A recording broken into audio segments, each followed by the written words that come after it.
بەڕەوانکاری سەرۆک دۆنالد ترامپ دەبێژاوی ئاگەهی ژێجیڤینا بڕووسان ڕەهەبوو بۆ خراپکردنا ناوی هیلاری کلینتن. یەکەم کۆنفرانسی ئازادیا ئۆلان لە واشنگتن ڕێکان ji بۆ ڕاوەستاندنا تەپەسەرکردنا باوەرین ئۆلی دیار دکان. و گەلۆ کاریگەری و ماتیکردنا بیانیان دپێکینانە حکومەتە داهاتیە عێراقیدا گەهانەکوی دەرێ.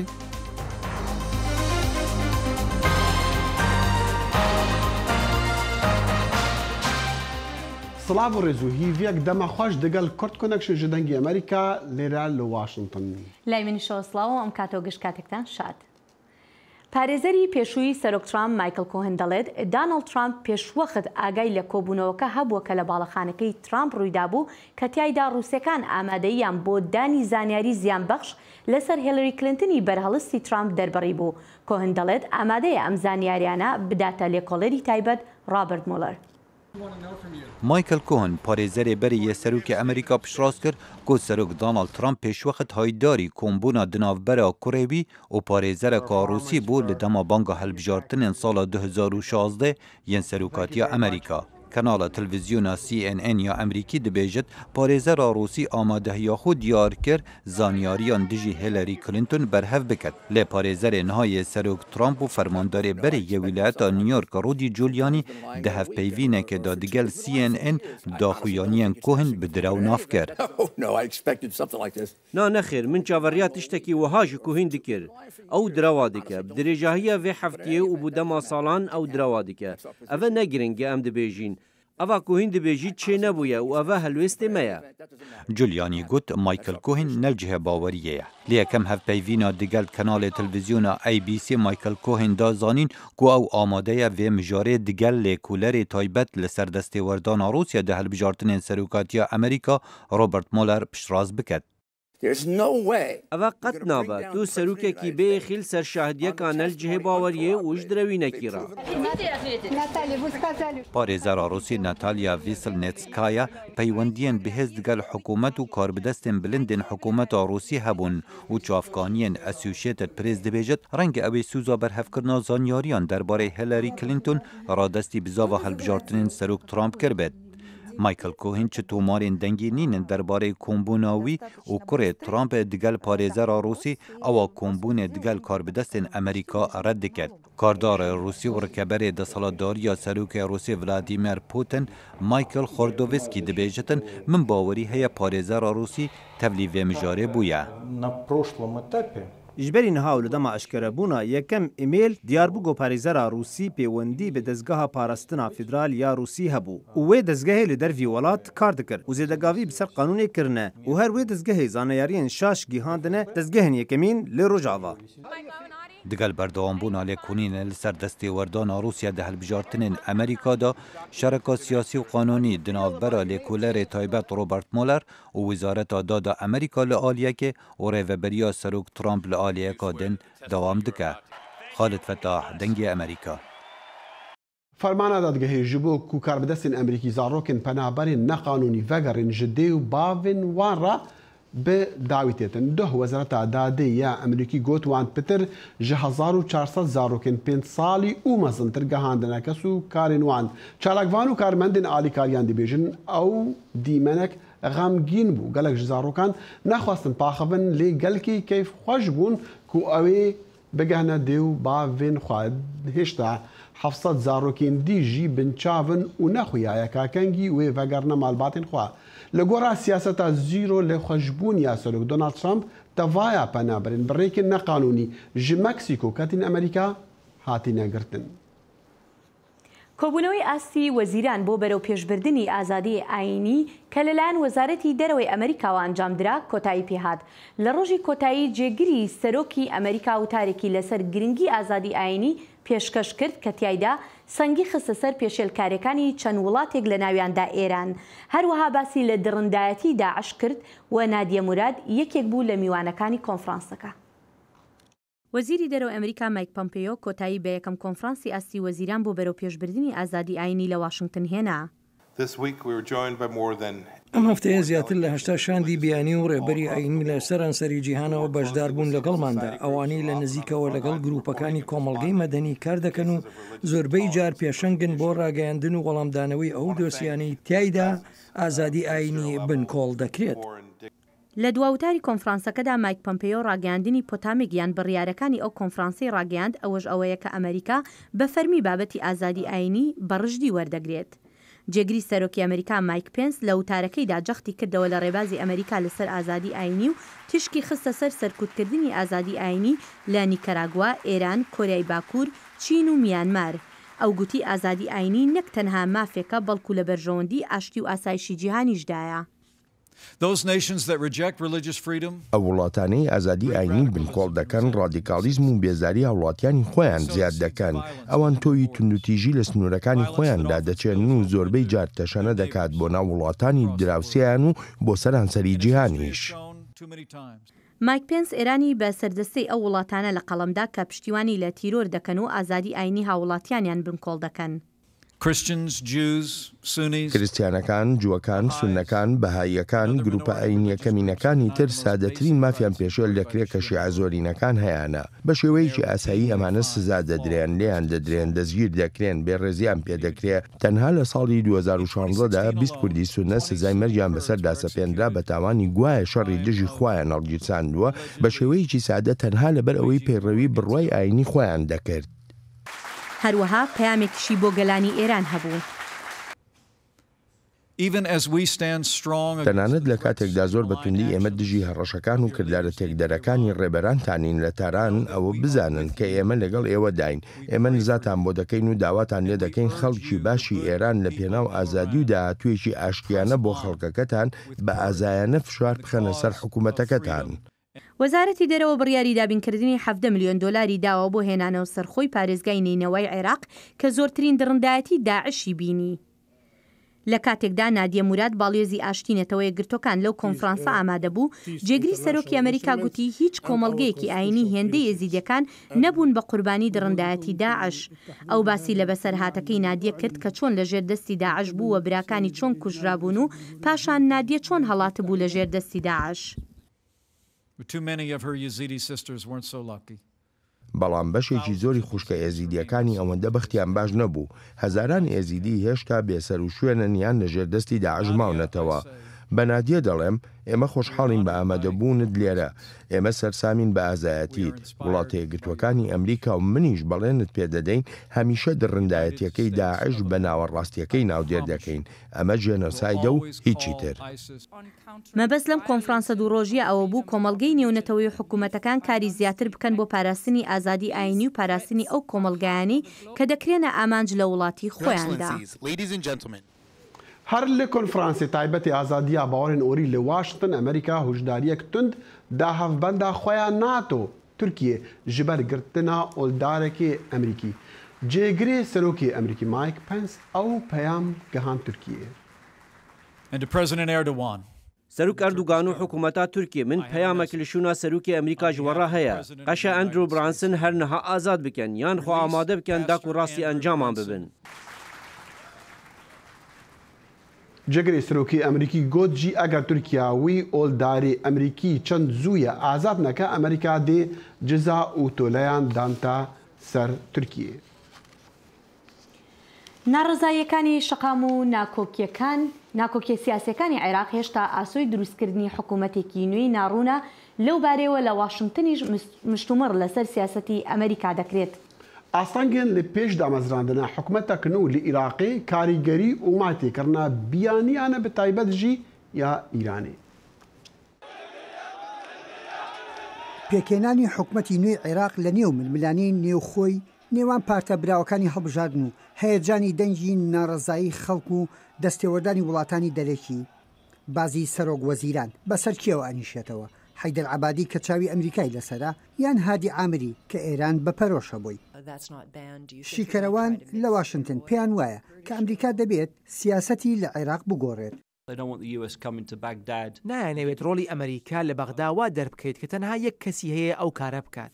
سیاسی عێراقیەکان لەو سەر و سەودایە دەموچاوی سیاسی تازەی ئەمریکایان دەوێت. ئەمریکا دەیەوێت دەسوەردانی ئێران نەهێڵێت.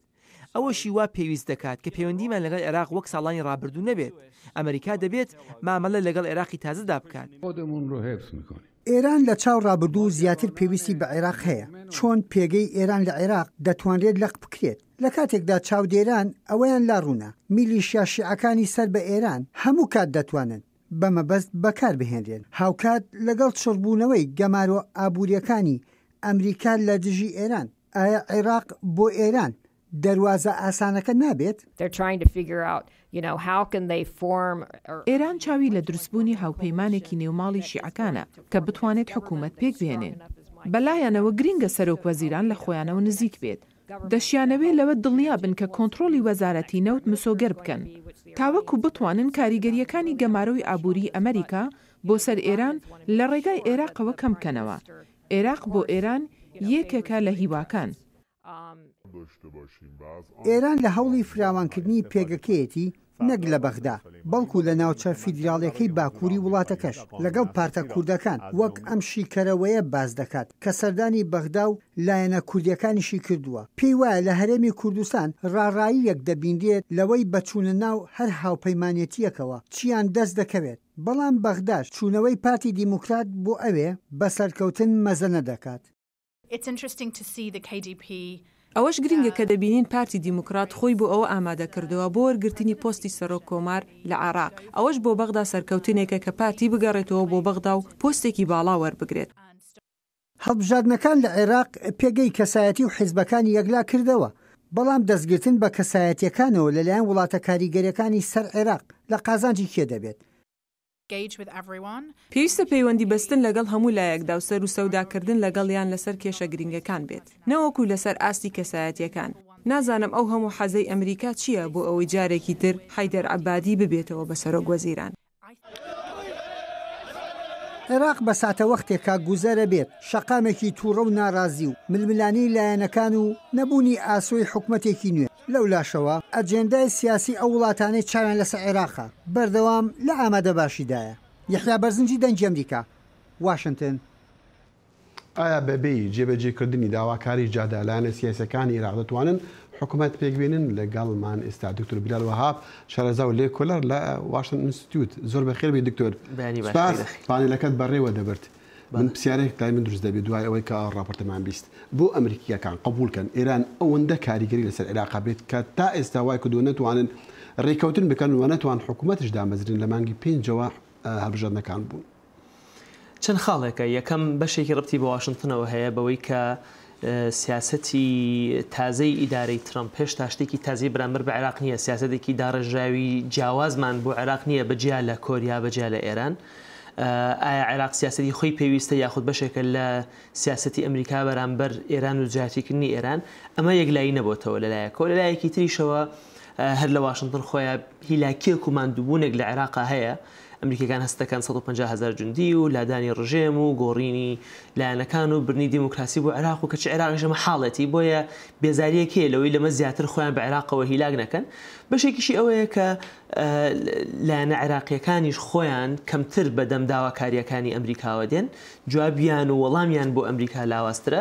دوورمەڕۆ هاوپەیمانەکانی ئەمریکا گەورەترین هاوپەیمانی ئەمریکا لە کوردستانە کە لە ئەمریکا لە عێراق کە حکوومەتی هەرێمی کوردستانە لە مەسلەی ڕەفراندۆمە بێگوێیی و بێدڵی ئەمریکای کردووە بۆیە ئەوەش بەشداری کردووە لە زیادکردنی ئەو بێئومێدیەکەوە ئەمریکا بەرامبەر عێراقەتی. بەڵێ یەکێک کە هەری کابرای کە هەرە باڵا دەستی عێراقا بەفعلیەوە ئەو سیستانی ئاەتوڵە سیستانی ئەوڕۆ لە خوتبەی جومعە نوێنەرەکەی خوتبەیەکی داوە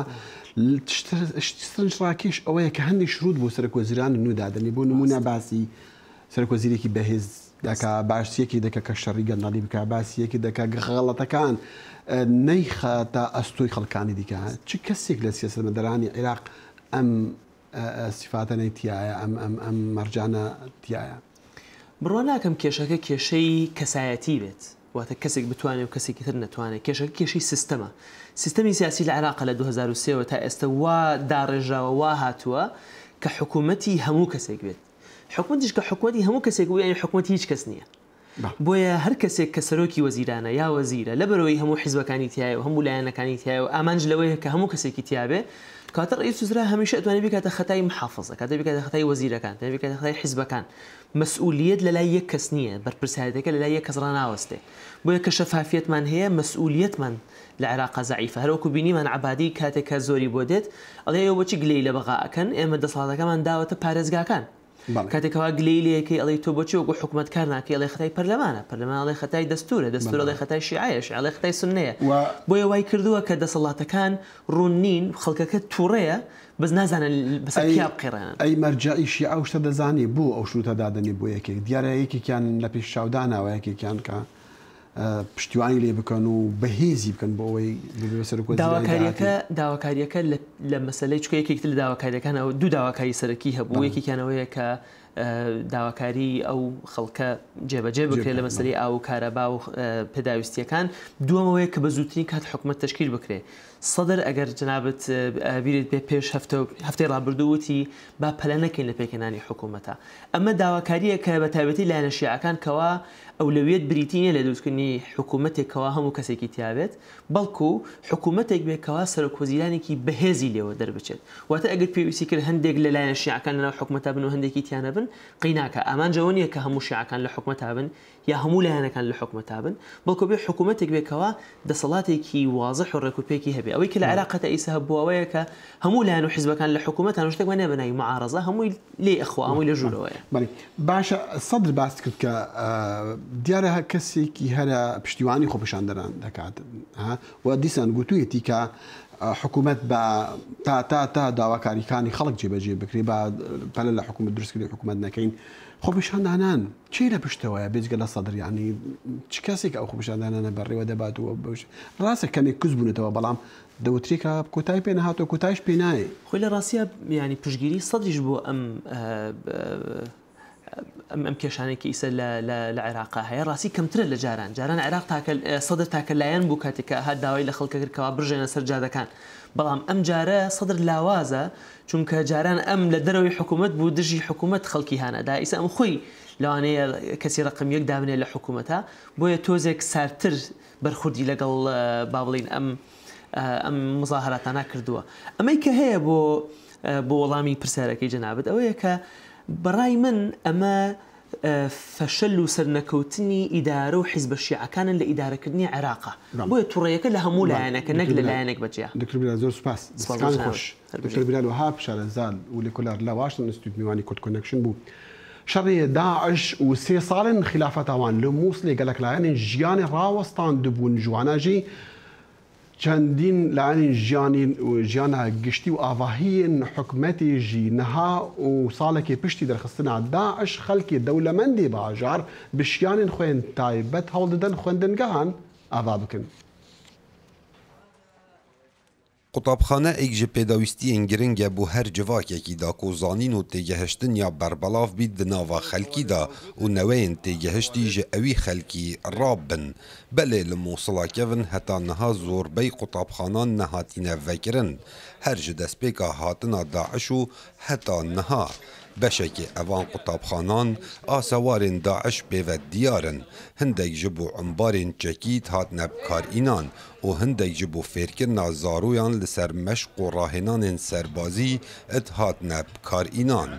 Xelkê Mosula kevin nîgeraniya xwe diyar dikin hemberwê çendê ku qutabxane li Mosula kevin nehatîne vekirin û dixwazin ji layenên peywendîdar carekê li halê wan bikin. المدرسة استعملوها كان مقر اف قوتابخانه هاته بکارینان وکو بارگاه و له همان دم دا وکو انبارین چکی و بارگاه کمبون وان بو اول سردم داعش پشتی شری دست پیکری و پشتی در کفتن آوانا ام داخوازا کارمند پرورده و داخوازا خدمت گزاریان جبو خوندکاران دکین وکو آب و کهربه حتی خوندکار وگرنه و سرکار خو دا پروسسا خواندن بریکو پیکی دست پی بکتوه وكادر جيد يعني. أنا طالب مدرسة علي بن أبي طالب.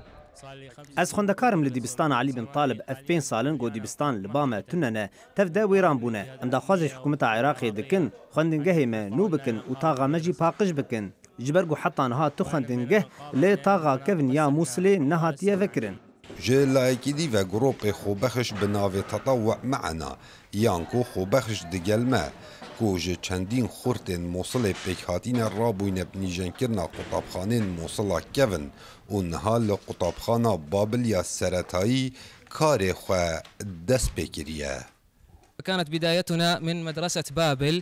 مش خواندنگها بابل دست بکریه ام بلبخو پاقشکرنا دیواران رابوینه. جدر وی آواهی هر وسام دیوار قطابخانه آواکیه جبر کو هات به هر فاندن ج اگر بردومانه و اول دست پیک آمیانه دو ماهی که با آنها خود هنده قطابخانه دن ده دست به نوجنکرنا وانکین و ام دجایتی هزار تونتراو دکین و تیگه که روشنبیر بلاف دکین. زیده تری 5 ساله قطابی موصلا کون دست بخواندن آخواه نکریش برکو زوربی قطابخانه موصلا کون هات بونه کاول کرن و ویران کرن لسردم شر داعش دگل هیزن عراقی لو ما نها هوکا برفره دست بکریه جبو نیجان کرن و آوادان کرن اوان قطابخانه کاو عمر دنگ امریکا موصل.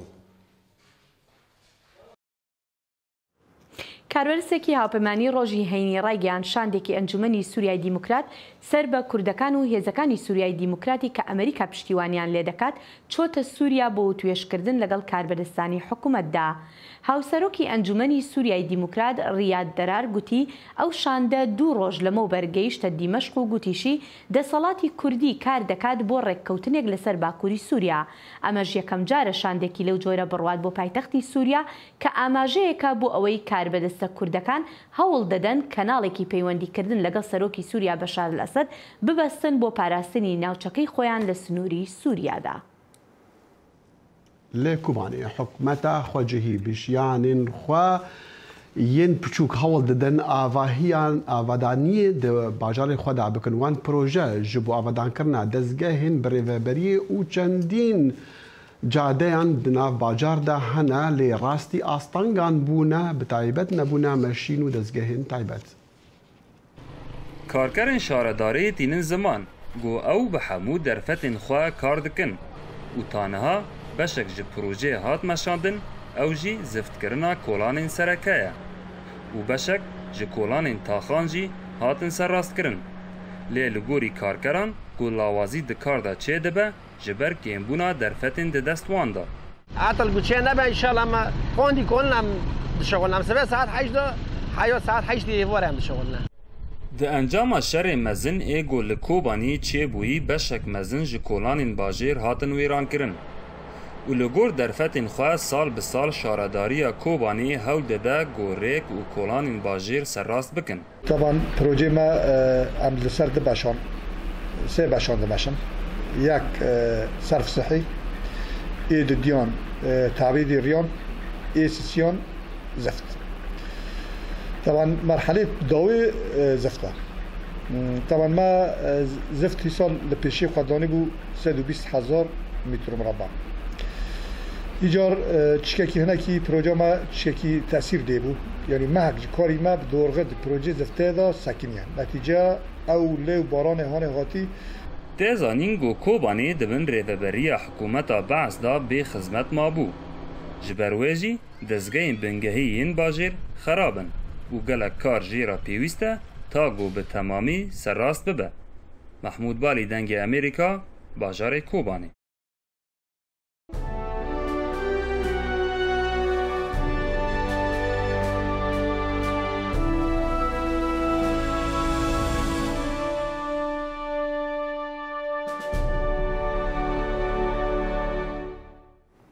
ژن و خانمێن سەدان ملیتانن بۆکو حرام لێ نایجیریا هاتینە کوشتن نەچارن ڕێکان ji بوو بەردەوامیە ژیانەخوا ببینن لێ وان پێتیڤ بە ئالیکاریان هەیە.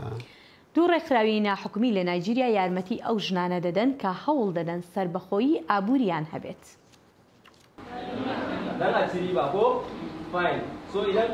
لەناو ئەو بینایەدا کۆمەڵێک ژن هەن کە ترسێکی زۆریان هەیە. خێزانی ئەندامانی گروپی تیرۆریستی بۆکۆ حرامن لە نایجیریا. بەڵام ئێستا ئەوان هەوڵی ئەوە دەدەن خۆیان لەو گروپە ڕادیکاڵە ئیسلامیە جیا بکەنەوە و درێژە بە ژیانی خۆیان بدەن.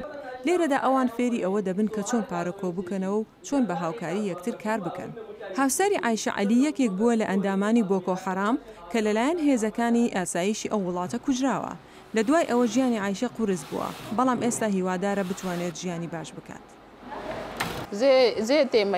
ئەو ڕاهێنانەی دەکرێم یارمەتی من و منداڵەکانم دەدات و ئەگەر بکرێت یارمەتیم بدەن لەوەی منداڵەکانم ببن بۆ قوتابخانە و کۆتایی بە بینەتەکانم بهێنرێت. هەروەک عایشە بەشێکی زۆری ئەو ژنانە زانیاریان نییە لەسەر تاوانی هاوسەرەکانیان و تێوەگلانیان لەگەڵ گروپی بۆکۆ حەرام. زۆربیان ئێستا بێوەژن و جێ هەڵدراون. خۆیان بژێوی ژیانیان دابین دەکەن لەگەڵ ئەوەشدا دەوروبەرەکەیان مەترسیان هەیە لەگەڵیاندا تێکەڵبن. خەڵق دەترسن لەبەر ئەوەی ئەوان ئەوە لێک دەدەنەوە هاوسەرەکەم چی بوو تەنانەت نایانوێت یارمەتیم بدەن. بۆ یارمەتیدانی ئەم ژنانە ڕێکخراوی The Future Prowse Foundation نەک تەنها فێری کارکردنیان دەکەن بەڵکو قوتابخانەیەکشی بۆ منداڵەکانیان کردوتەوە. هەندێکیان خێزانەکانیان بە بەرچای خۆیان کوژراون لە سەرەتای هەر وەرزێکی خوێندن هەوڵ دەدەین لەگەڵ منداڵەکان و دایکیان دابنیشین و باری دەرونیان ڕاستکەینەوە. قوتابخانە لەسەر متمانە و نهێنی کار دەکات. مامۆستاکان زانیاری ئەوە ئاشکرا ناکەن کە ئەم منداڵانە منداڵی ئەندامانی بۆکۆ حەرامن. گەڕانەوە بۆ سنتەری مەشق و ڕاهێنانی ئەو بێوەژنانەی هاوسەرەکانیان ئەندامانی بۆکۆ حەرام بوون شان بەشانی ئەو ژنانە کار دەکەن کە هاوسەرەکانیان لەلایەن چەکدارانی ئەو گروپەوە کوژراون. بەڵام دانیشتنی ئەم ژنانە بەیەکەوە گرفتێک بوو. هەموو لایەک داوایان ئەوە بوو بەشداریان پێ بکرێت لە بەرنمەیەکی دەرونی و کۆمەڵایەتی تاوەکو بۆیان ڕوون بکرێتەوە چ ناخۆشیەکیان بەسەر هاتووە. بەمە دەتوانن تێکەڵ بە یەکتر بن. ئیتر دەڵێن ئەمە ڕووی داوە. بەو شێوەیە بووە و بەم شێوەیە دەتوانن لەگەڵ یەکتردا بن. ئەمە ئەو کەسە نییە کە ئێوەی کوشتووە، ئەمەش ئەو کەسە نییە کە کوژراوە. هەدیزە عەلی کە هاوسەرەکەی ئەندامێکی بۆکۆ حەرام بوو 4 ساڵ لەمەوبەر بە جەڵدەی دڵ مردووە. ئەنجامێکی باش دەبینێت دوای ماوەیەکی کورد لە بەشداریکردنی لەو ڕاهێنانە. لە ئێستادا من جانتا دروست دەکەم و 4 جانتا و 6 جزدانی پارەم لێ فرۆشتووە. ئیتر بەم شێوەیە کاتێکی زۆر بەڕێ دەکەین. ژنەکان هیوادارن ئەم هەنگاوە بچووکانە ببنە سەرەتایەک بۆ ژیانێکی نوێ بۆیان کە تیایدا دوور بکەونەوە لە تیرۆر و توودوتوژی و ژیانێکی ئارامیان هەبێت و بتوانن بژێوی ژیانی خۆیان دابین بکەن. هەرۆ لە ویلاتە کالیفۆرنیا لە چەند دەڤەران ئاگر بەربوویە ئەردی و بڕاستیژی ژیانە گەلای خەڵکی شەپرزەکردە. زۆر جار دەخی لە مەشتێکی ئاسایە لە کالیفۆرنیا ئاگر لە دارستانەکان بەرەبێ بە تایبەتی لە کاتی هاوینە.